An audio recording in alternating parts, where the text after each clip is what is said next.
Que el Señor les bendiga, mis amados hermanos. Es un gran privilegio para mí poder estar este día compartiendo con ustedes acerca del rema de la palabra. Quiero entrar de lleno al tema, a un tema que llamé la oración de Ana. Pero igualmente quisiera orar antes de empezar. ¿Me acompaña?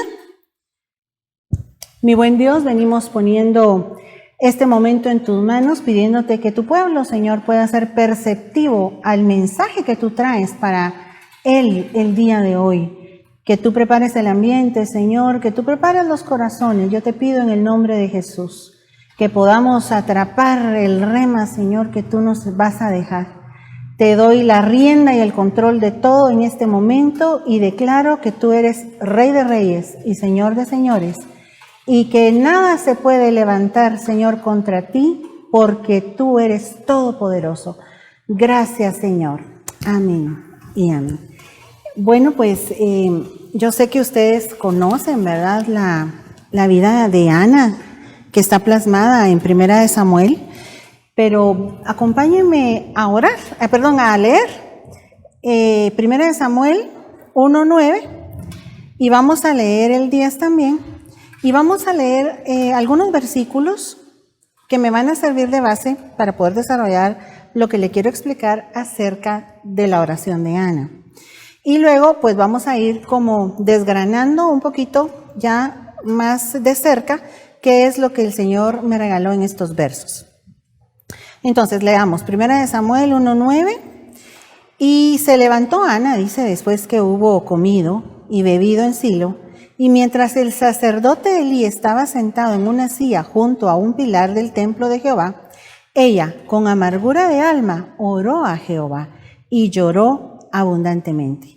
Le subrayé la palabra Ana porque Ana significa gracia y dentro del desarrollo del tema me va a servir ese punto. En el verso 11 continúa diciendo, e hizo voto, diciendo Jehová de los ejércitos, si te dignares mirar a la aflicción de tu sierva, y te acordares de mí, y no te olvidares de tu sierva, sino que dieres a tu sierva un hijo varón, yo lo dedicaré a Jehová todos los días de su vida, y no pasará navaja sobre su cabeza. Más adelante en el verso 12 y también en el 13 seguimos leyendo, mientras ella oraba largamente delante de Jehová. Ahí Elí estaba observando la boca de ella, pero Ana hablaba en su corazón y solamente se movían sus labios y su voz no se oía, y Elí la tuvo por ebria.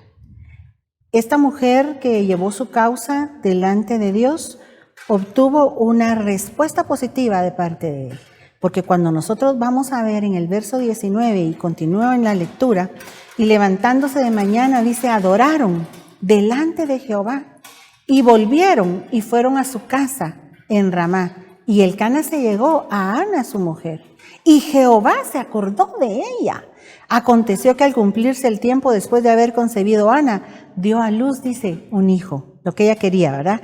Usted sabe que ella no podía tener hijos. Y le puso por nombre Samuel, diciendo, por cuanto lo pedí a Jehová. ¿Por qué esta mujer estaba tan acongojada por no poder tener hijos? En Israel, los hijos eran vistos como un legado. En Deuteronomio 25:5, cuando nosotros estudiamos un poquito de cerca la ley del levirato, encontramos que las personas que parten de esta tierra sin haber dejado una descendencia en sus hijos, dice que su nombre es borrado de Israel, en el caso de ellos pues de Israel. Acompáñenme a leer. La ley del levirato consistía en esto que vamos a leer ahorita. Cuando hermanos habitaren juntos y muriere alguno de ellos y no tuviere hijo, la mujer del muerto no se casará fuera con hombre extraño. Su cuñado se llegará a ella y la tomará por su mujer. Y hará con ella, dice, parentesco, y el primogénito que ella diere a luz sucederá en el nombre de su hermano muerto, para que el nombre de este no sea borrado de Israel. Entonces, Dios dándole suma importancia a que quedara un legado por medio de los hijos, ¿verdad? Cuando alguien estaba casado y fallecía el varón, la mujer podía allegarse, dice el término que usa la Biblia, a su cuñado, para que el hijo que naciera fuera llamado en nombre del muerto. No era llamado en nombre del cuñado en sí, ¿verdad? Sino que era llamado en nombre del que había partido. Y entonces de esa manera poder él prolongar su vida, aunque él ya no estuviera en la tierra. Entonces, por eso es que Ana se sentía afrentada, como dice el verso que vamos a leer ahorita, de Génesis 30, de los versos 22 al 23, porque aquí nos está hablando de otra mujer que tampoco podía concebir hijos, y se acordó Dios de Raquel, leemos, y la oyó Dios, y le concebió hijos, y concibió y dio a luz un hijo, y dijo, Dios ha quitado mi afrenta. ¿Qué significa afrenta? ¿Cómo se sentía Ana entonces? Ana se sentía afrentada porque ella no podía tener hijos. Esa palabra significa vergüenza, significa deshonra, significa escarnio, lo que es burla, ¿verdad? Entonces, la mujer en Israel que no podía tener hijos se sentía avergonzada por eso. Se sentía deshonrada por eso, se sentía que era una burla la que los demás iban a hacer de ella. Y de esa cuenta, Ana, preocupada por esta situación crónica, porque en cuanto a lo que es la oración de Ana, viene a resolver una situación crónica en la vida de ella. Yo no creo que Ana no haya orado antes de esta vez que aparece en la Biblia que Dios respondió a su oración. Ella sin duda ya había presentado su causa delante de Dios varias veces. Cuando ella se siente irritada porque Penina, su rival, le decía, ¿cómo es que yo puedo tener hijos y tú no? Bueno, yo no sé qué le decía exactamente, ¿verdad? Pero la irritaba y la entristecía, dice la Biblia. Ella llegó hasta amargarse por esta situación. Y ella va y le reclama al esposo. Y el esposo le dice, ¿no soy yo mejor que 10 hijos? Y de ahí algunos deducen que él y la otra, la rival, que era Penina, tenían ya 10 hijos. Es decir, que si uno asume que tuvieron un hijo por año, por lo menos ya tenían 10 años de estar juntos, ¿verdad? Por lo menos Penina y el esposo. Entonces, ¿cuántos años? Porque dice la Biblia, narra que ellos subían a presentar ofrendas delante de Jehová todos los años. ¿Cuántos años esta mujer Ana tendría que haber soportado que le estuvieran haciendo esta afrenta, que le estuvieran haciendo este escarnio, que se estuvieran burlando de ella? Y ella en algún punto logró tocar el corazón de Dios, y de eso es de lo que yo quiero que hablemos hoy. ¿Qué fue lo que pasó? ¿Qué cambió en su oración? Entonces nos vamos a ir puntualmente y vamos a regresar en la lectura, pero aquí ya lo vamos a ir desgranando, como le explicaba, a 1 Samuel 1:9. En donde leemos, y se levantó Ana después que hubo comido y bebido en Silo. Después de comer y beber, Ana se levantó. Entonces, ese levantar a mí me habla de que ella no estaba de pie. No me refiero físicamente, porque uno puede orar en cualquier postura en la que esté. En una necesidad no te vas a poner en una postura, ¿verdad? Entonces, no me refiero a que ella hubiera estado sentada o acostada o reclinada físicamente, sino que Ana espiritualmente, su postura, ¿cómo era? Porque tuvo que levantarse. Ahora, aquí dice que Ana se pudo levantar hasta que hubo comido y bebido. Comido y bebido. ¿A qué le suena? A mí me suena a cuando la Biblia dice que nosotros tenemos que comer y beber el pan. Entonces, ¿qué dice la Biblia? El que come y bebe indignamente, sin discernir el cuerpo del Señor, juicio, come y bebe para sí. Está hablando de la Santa Cena. Claro que yo no estoy diciendo que ella haya participado de la Santa Cena. No es eso lo que estoy diciendo. Yo lo que estoy diciendo es que lo voy a ver en esa figura. Lo voy a ver en figura de que ella tuvo un momento en el que se pudo ver internamente, entender muchas cosas de ella misma. Porque la Biblia dice que el que toma la Santa Cena se examina a sí mismo. Entonces, si ella comió y bebió y se pudo examinar a sí misma, entonces ella en ese momento tuvo la oportunidad de levantarse. ¿Cuántas oraciones son así?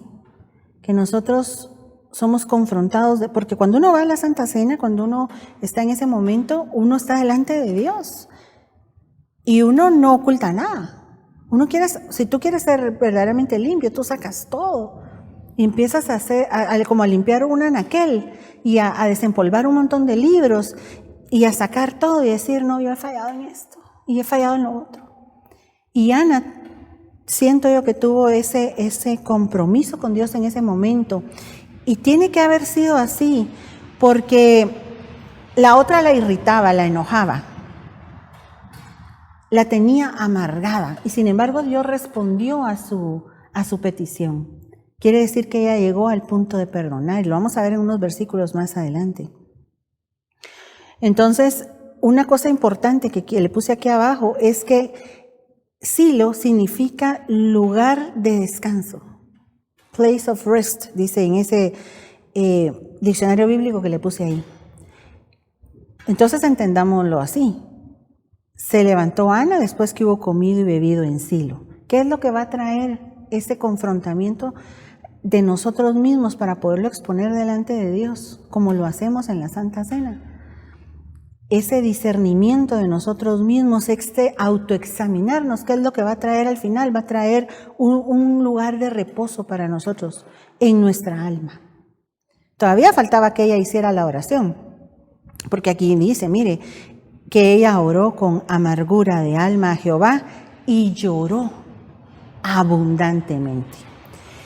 Y no importaba, como dice el verso 5, que su esposo la prefería a ella. O sea, él tenía dos parejas, ¿verdad? Penina y Ana, pero la preferida de él era ella, pero a ella eso no le llenaba. Pudiéndole haber llenado eso no le llenaba. Ella quería tener sus hijos. Y dice que él le daba a Ana la parte escogida, porque la amaba. Lea conmigo, aunque Jehová no le había concedido tener hijos, él amaba más a Ana. Le daba lo mejor, entre los hijos y la esposa le daba lo mejor a Ana. Pero su rival la irritaba, la enojaba, la entristecía, porque Jehová no le había concedido tener hijos.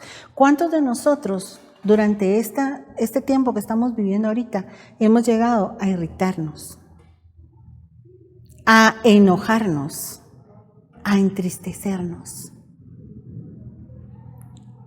Porque miren, no todos los caracteres van a reaccionar igual.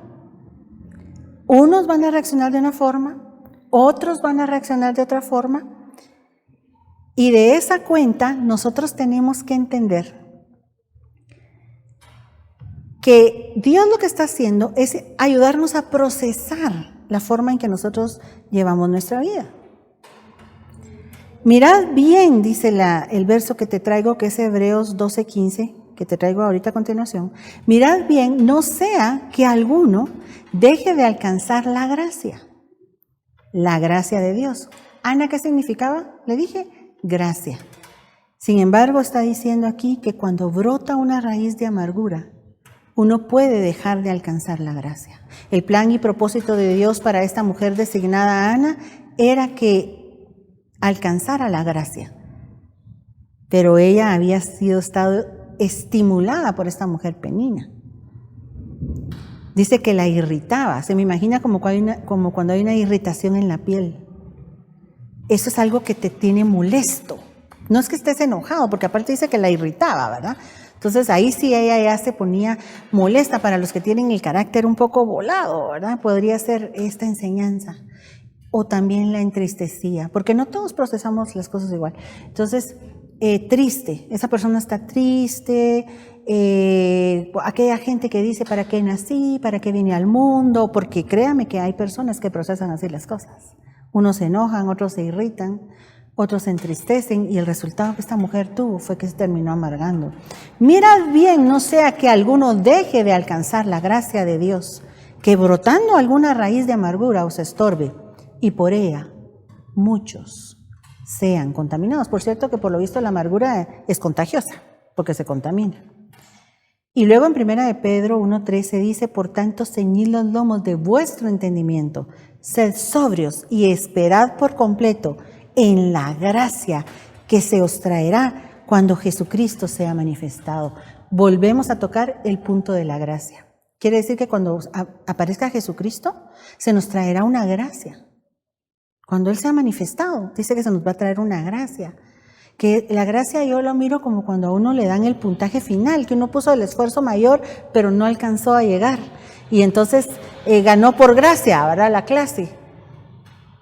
La gracia es como agradarle a Dios al final de cuentas. Y todo esto por medio de nuestro Señor Jesucristo, porque por nosotros mismos no podría ser.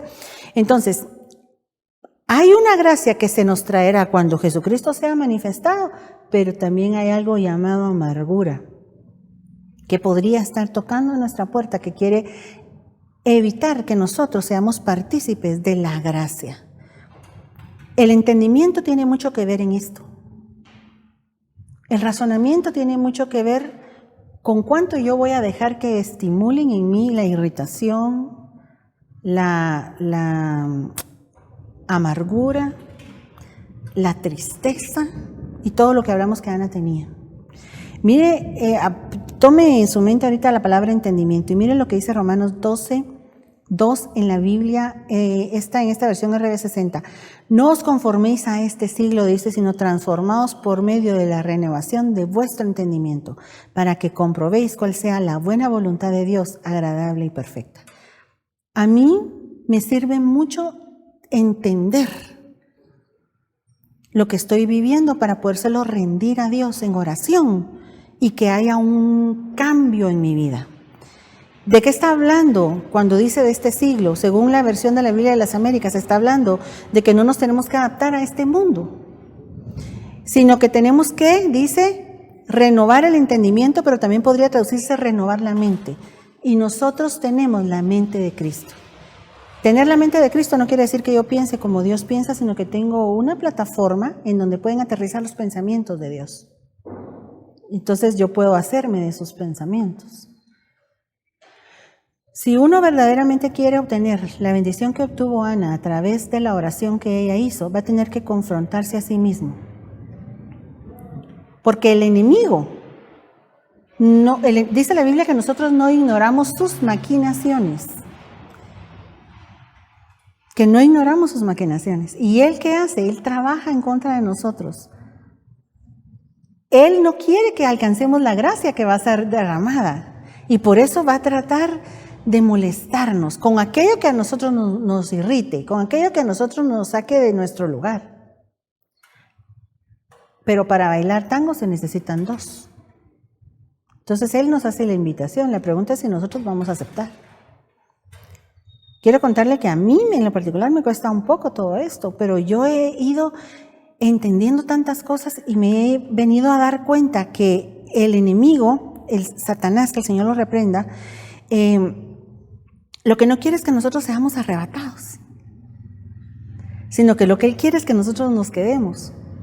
Pero nosotros no le vamos a dar gusto, ¿verdad que no? Y vamos a empezar a ceder delante de Dios nuestra forma de ser.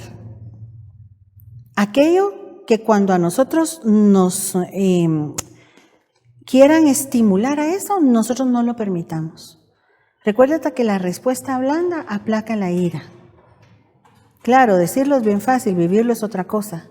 Pero nosotros todas las mañanas tenemos que despojarnos del viejo hombre y revestirnos del nuevo hombre, creado en Cristo Jesús. Y decirle, Señor, yo quiero hoy recibir las cosas en mi hombre espiritual, no en la carne. para que podamos seguir sobrellevando todo.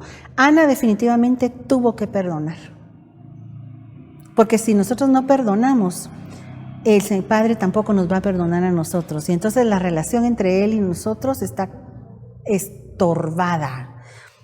Cuando estéis orando, dice Marcos 11:25, perdonad si tenéis algo contra alguno, para que también vuestro Padre que está en los cielos os perdone a vosotros vuestras ofensas. Porque si vosotros no perdonáis, tampoco vuestro Padre que está en los cielos os perdonará vuestras ofensas. Sin duda, en ese momento de reflexión en que Ana pudo encontrarse en Silo, en ese lugar de paz, donde confrontó cuando comió y bebió lo que comió y bebió, ella pudo delante de Dios abrirse y decirle, en realidad no es culpa de Penina lo que está pasando. En realidad lo que está pasando es porque yo he dejado que ella me irrite, que ella cause esta molestia en mí.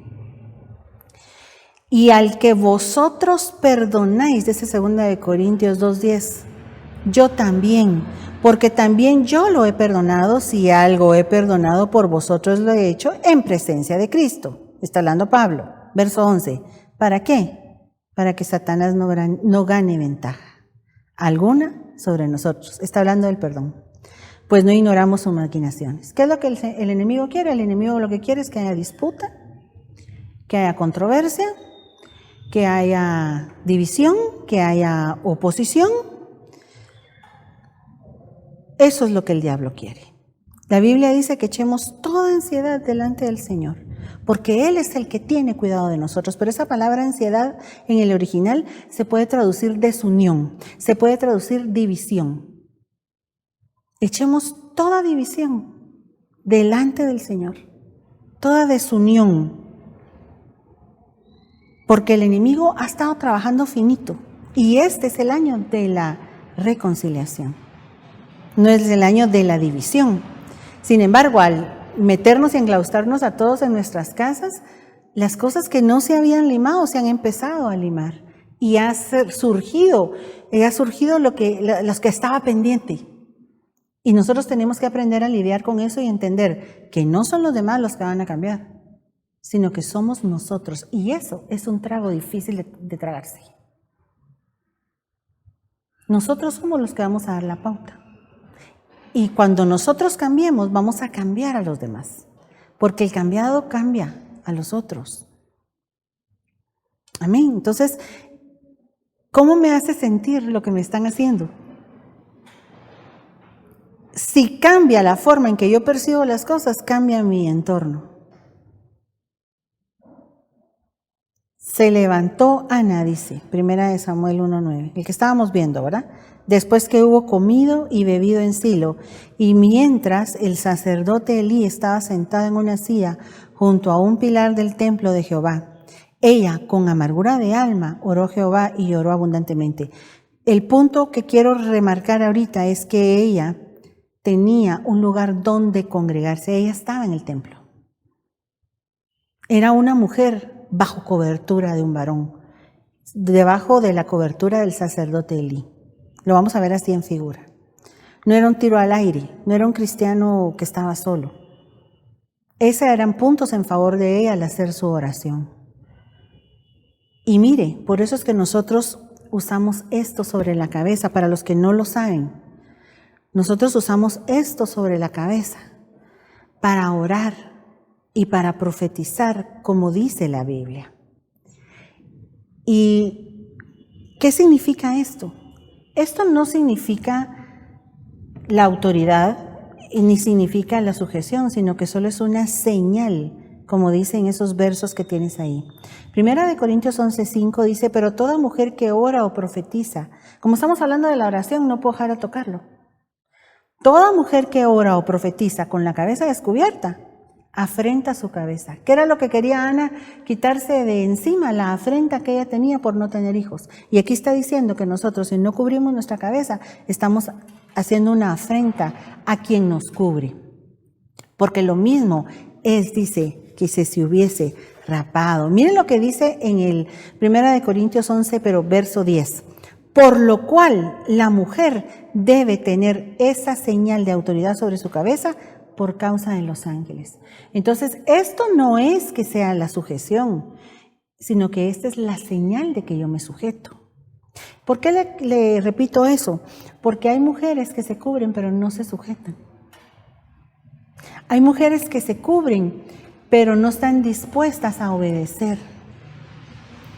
Entonces en vano es el velo.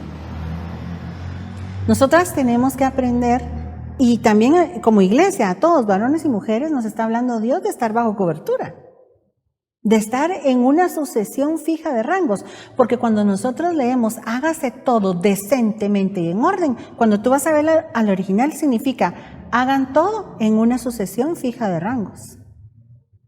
Quiere decir que en la iglesia siempre van a haber rangos, porque Dios siempre nos va a dar la hermosa oportunidad de sujetarnos unos a otros. No importa en qué nivel estemos, siempre en algún punto, aunque sea dentro de la iglesia o fuera de la iglesia, Dios nos va a dar la oportunidad de saber lo que es ser humillado, porque la Biblia dice humillados bajo la poderosa mano de Dios, para que Él los exalte cuando fuera el tiempo. La poderosa mano de Dios habla de los 5 ministerios, está hablando de sujeción. Entonces, este hombre, Elí, le dice a ella en el verso 17, ve en paz y el Dios de Israel te otorgue la petición que le has hecho. Es cual si ella se hubiera ministrado. Es como si él hubiera venido y le hubiera dicho, ya oraste, ahora con mi anillo de sellar yo sello lo que estás diciendo. Así se haga lo que tú oraste. Y el Señor le concedió la petición. ¿Será importante tener a quien sujetarse uno? En lo espiritual, ¿será importante tener cobertura? Yo pienso que es importante porque cuando se ven las bodas, en Mateo 22:11, dice que el rey entró para ver a los convidados. Y había uno ahí que no tenía cobertura, que no tenía vestido de boda. Verso 12, y le dijo el rey al que estaba ahí, amigo, ¿cómo entraste aquí sin estar vestido de boda? Y él enmudeció. Cuando nosotros estemos por ser presentados, tenemos que tener alguien de más rango, más alta autoridad, más rango, que nos presente, que abra la boca por nosotros. Como dice Proverbios 31:8, cuando la mujer está escribiendo estos versos acerca de su hijo Lemuel, abre tu boca, hijo, le dice por el mudo, en el juicio. Cuando nosotros estemos en ese dima, alguien nos tiene que presentar. Tenemos que estar bajo cobertura. Y no importa, sí importa cómo está el ministro, obviamente, ¿va? Pero mire, pues, quizás usted no esté de acuerdo con todo lo que el ministro que le cubre hace o dice. Pero quiero decirle que Elí, dice que en el tiempo de Elí escaseaba la palabra en Israel, que no habían ya muchas visiones, que eran escasas también. Él era profeta y escaseaba la palabra y las visiones. Y eso llegó a repercutir incluso en la vista física de él, porque él se quedó ciego. Sus hijos tomaban de las ofrendas, de lo que la gente llevaba para Dios, ellos robaban de ahí, menospreciando de esa manera las ofrendas. Y también tenían relaciones con las mujeres en el templo. ¿Quién iba a estar de acuerdo con un liderazgo así? Pero él seguía siendo el que Dios había llamado para ese puesto. Yo no estoy diciendo que él estuviera bien o que eso esté bien, no me malinterprete. Pero estoy diciendo que nosotros tenemos que tener a alguien que nos cubra. En el tiempo de él fue que se perdió el arca, que representa la presencia de Dios. Pero él le dijo a aquella mujer que Dios te haga así como tú has orado. Y ciertamente ella quedó en estado. Primera de Samuel 1:11. Desgranando todavía la vida de esta mujer y más que todo la oración que hizo ese día. Estando hablando ella con Dios, dice que hizo voto, diciendo: Jehová de los ejércitos, si te dignares mirar a la aflicción de tu sierva y te acordares de mí y no te olvidares de tu sierva, sino que dieres a tu sierva un hijo varón, yo lo dedicaré a Jehová todos los días de su vida y no pasará navaja sobre su cabeza. Aquí la estamos estamos viendo cómo ella hacía un voto con Dios.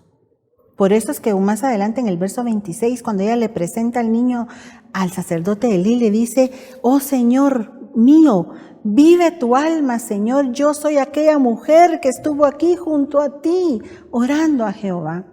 Por este niño oraba y Jehová me dio lo que le pedí. Yo pues lo dedico también a Jehová todos los días que viva, será de Jehová, y adoró ahí a Jehová. Esto que hizo ella es algo muy atrevido. Yo no estoy diciendo que todos los que hagamos oraciones tengamos que hacer un voto de esta magnitud con Dios, porque para hacer algo así uno tiene que pensarlo bastante. Uno tiene que razonarlo, uno tiene que ir en el espíritu. Porque bien dice la Escritura en Eclesiastés 5, 4 y 6, al 6, cuando a Dios haces promesa, no tardes en cumplirla, porque Él no se complace de los insensatos. Cumple lo que prometes, porque mejor es no prometer y no que prometas y no cumplas. No dejes que tu boca te haga pecar, ni digas delante del ángel que fue ignorancia. ¿Por qué harás que Dios se enoje a causa de tu voz y que destruya la obra de tus manos? Entonces, yo no estoy diciendo que sea malo hacer votos con Dios y hacer este tipo de oraciones que hizo Ana, pero a lo que yo voy es que nosotros no podemos hacerlas a la ligera, sin ir bajo la guianza del Espíritu Santo. Porque entonces es mejor no prometerle a Dios algo que uno no está dispuesto a cumplirle. Ella le dijo a Dios: si me das un hijo, yo te lo entrego. Y lo tuvo que entregar. Claro, después ella tuvo más hijos, pero su primogénito era de Dios. Ahora vamos a ver a continuación 1 Samuel 1:12, que sería el que nos sigue en este desgrane que estamos haciendo. 1 Samuel 1:12. Mientras ella oraba largamente delante de Jehová, Elí estaba observando la boca de ella. Quiero hacer énfasis en el hecho de que ella oraba largamente. No quiero decir con esto que Dios vaya a oír solo las oraciones largas, porque bien sabemos que Pedro hizo una oración muy corta cuando se estaba hundiendo por falta de fe en el agua y el Señor lo socorrió. ¿Se recuerda cuando Pedro caminó sobre el agua? Y que se empezó a hundir porque él empezó a ver los elementos naturales y le dio miedo. Lo único que alcanzó a decirle al Señor es: Señor, sálvame. Y el Señor lo rescata y le dice: hombre de poca fe. Entonces, ni hay postura para orar determinada, porque a qué hora se hincaba Pedro ahí en el agua, ahora no se podía. O alguien que está en cama, en un hospital, ¿cómo podría ser? O alguien que está en silla de ruedas, o alguien que no puede hablar, que es mudo. No puede ser. Entonces, acá nos podemos dar cuenta que, aunque ella oró largamente, como dice el verso que estábamos viendo, largamente, eso no implica que nosotros tengamos que hacer oraciones largas. Sin embargo, la Biblia también nos dice: no te apresures a irte de la presencia del Señor. Aquí está hablando de la presencia del Rey, pero el Señor es Rey, ¿va?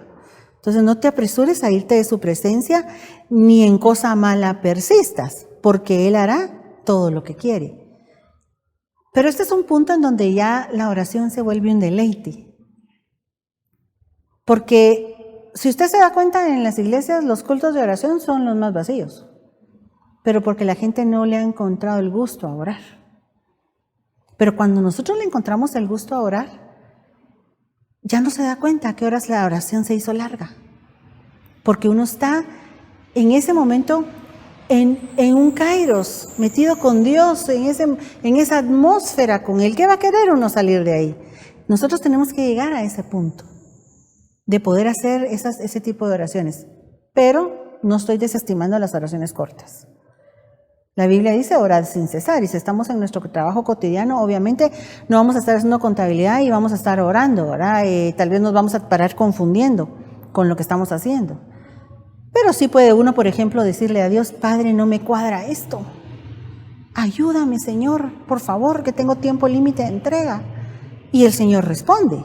Eso es orar sin cesar, ¿verdad? Entonces, Ana, dice la Biblia, hablaba en su corazón y solamente se movían sus labios y su voz no se oía, y Elí la tuvo por ebria. Entonces, también hay una oración que es del corazón.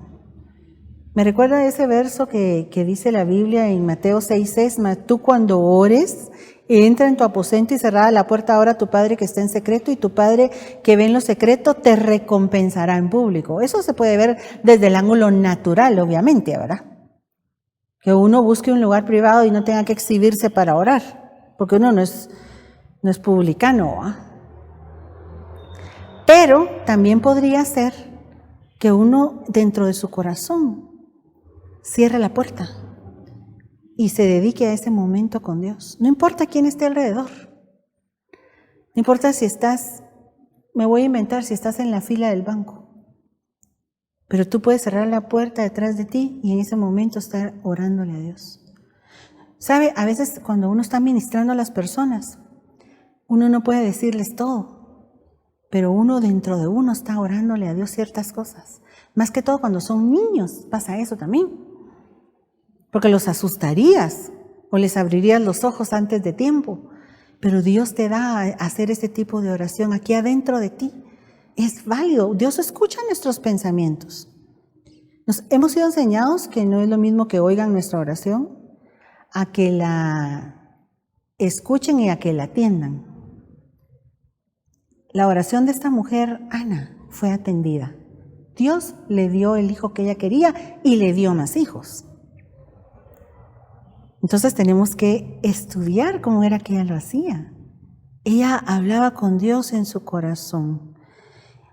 Mire lo que dice este verso del corazón. Y orando le dijeron, Hechos 1:24, tú, Señor, que conoces los corazones de todos, muestra cuál de estos dos has escogido. Cuando estaban escogiendo apóstol, ¿verdad?, en lugar de Judas. Pero el punto es que el Señor conoce el corazón de nosotros. Por eso es que tenemos que ser diáfanos al presentarnos delante de Él, porque no lo podemos engañar. Dios no puede ser burlado, dice la Escritura. Él nos conoce mejor que nosotros mismos, porque el corazón de nosotros es engañoso más que todas las cosas. Pero cuando uno va y confronta delante de Dios su corazón en una oración genuina, Dios le muestra a uno cómo es uno.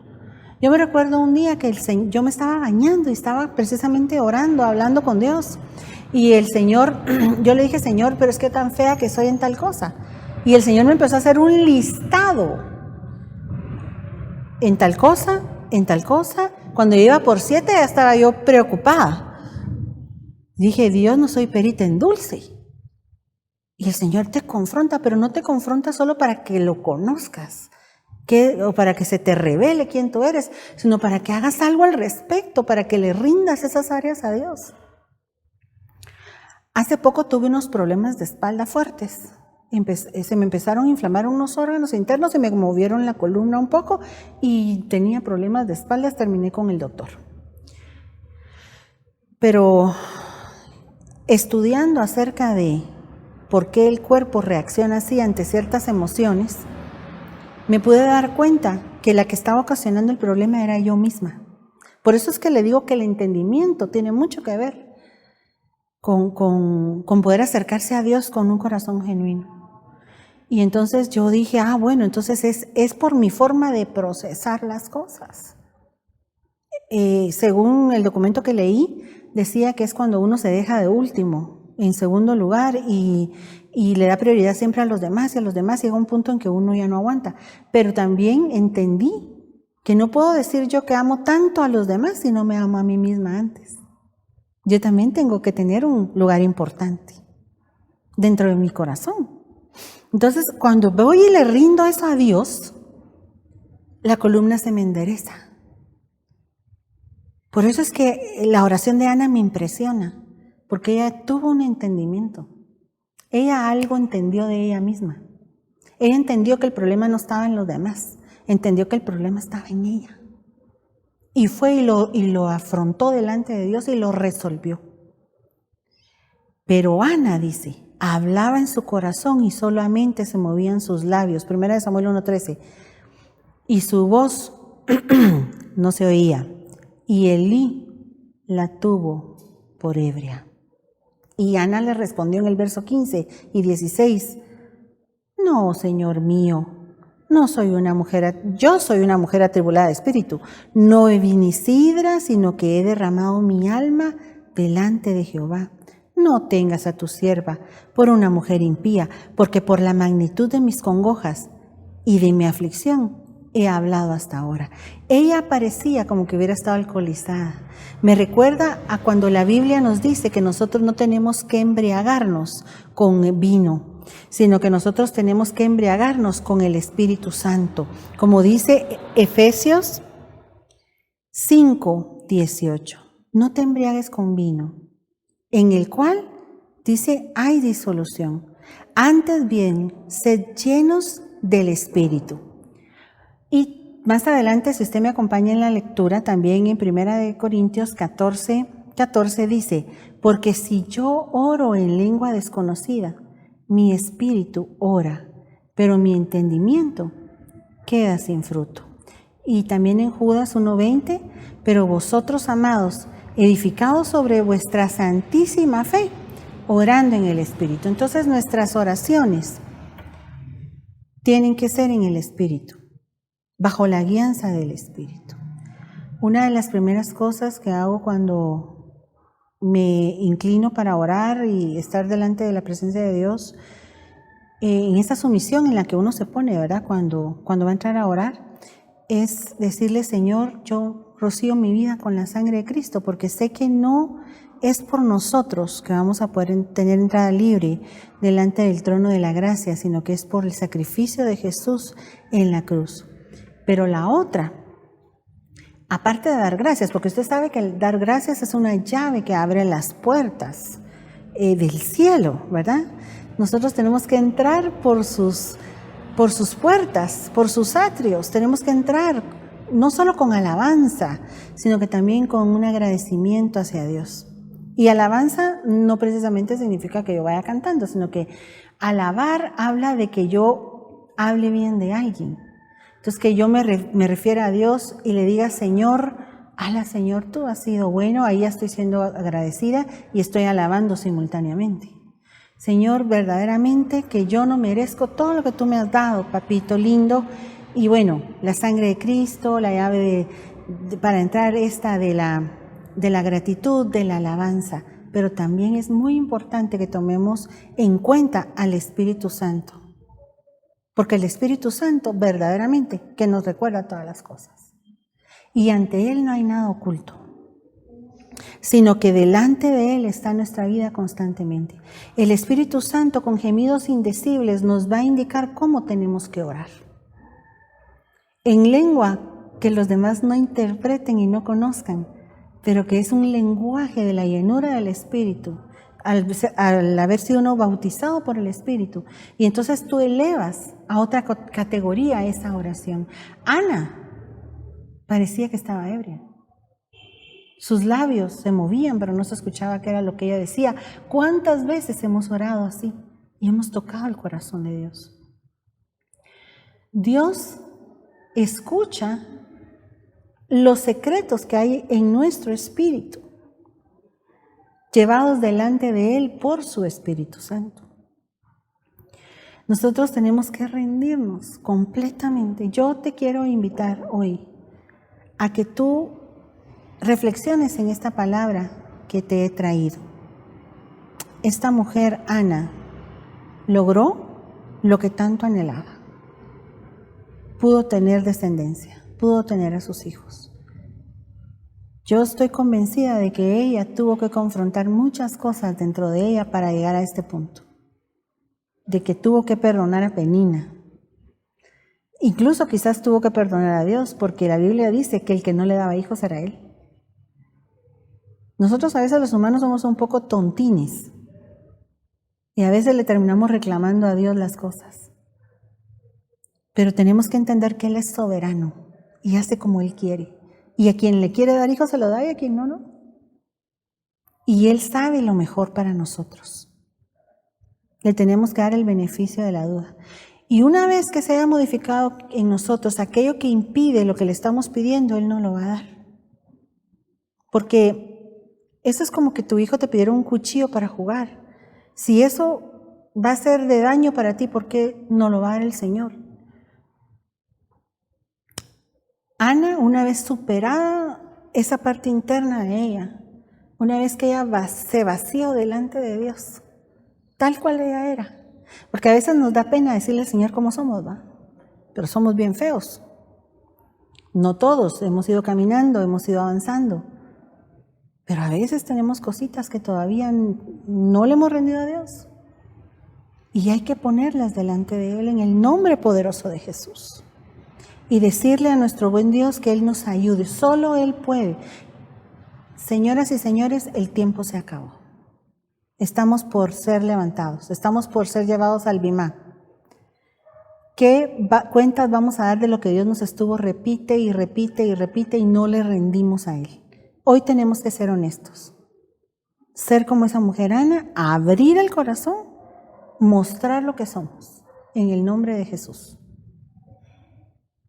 Para que algo sea modificado dentro de nosotros y podamos optar a aquello que le hemos estado pidiendo a Dios. No digo con esto que Dios vaya a solventar afirmativamente todas las oraciones, porque Él sabe por qué a algunos les da las cosas y por qué a otros no.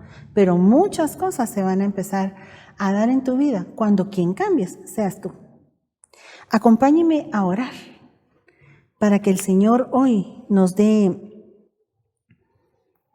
esa victoria que Él nos quiere entregar a través de esta reflexión. Padre, en el nombre poderoso de Jesús, hoy nos ponemos delante de ti, suplicante, Señor, que nos permitas vernos como realidad somos. Algunas cosas ya sabemos que no te agradan, ya las tenemos manejadas, ya sabemos que están ahí, ya las conocemos. Pero hay otras, Señor, por cuanto el corazón es engañoso, que todavía no las conocemos y tú le llamas el engaño del pecado, y te rogamos en el nombre poderoso de Jesús que quites el velo y podamos ver tal cual tú nos miras. Porque hoy te queremos rendir a ti todo lo que nos distancia de ti y de nuestros amados, todo lo que nos causa ansiedad, Señor, y que viene a ser de separación. Te queremos entregar todo lo que nos irrita, todo lo que nos entristece, todo lo que nos enoja, todo lo que nos ha causado amargura. Lo ponemos hoy delante de ti, nos vaciamos delante de ti, Señor, en el nombre poderoso de Jesús, y te pedimos que no nos dejes vacíos, sino que traigas sobre nosotros un espíritu de paz, de amor, que tu Espíritu Santo nos llene, que tu Espíritu Santo incluso nos vaya guiando en la oración, Señor. Porque muchas veces, papito, lo que se ha interpuesto en lo que te hemos pedido y lo que tú nos quieres dar es que no nos hemos confrontado a nosotros mismos. Y hoy nos venimos confrontando en el nombre poderoso de Jesús. Yo me quiero rendir a ti, Señor. Yo me quiero rendir a ti. Quiero que tú selles nuestro corazón y en el nombre de Jesús te pido, Señor, te imploro que selles nuestro corazón para ti, que podamos ser como esta mujer que pudo sobrepasar esta prueba y salir adelante. Te lo pedimos, Señor, en el poderoso nombre de Jesús, y te damos a ti toda la gloria y toda la honra de las respuestas que tú nos das. Gracias, Señor. Que el Señor les bendiga y espero haber sido de bendición en tu vida.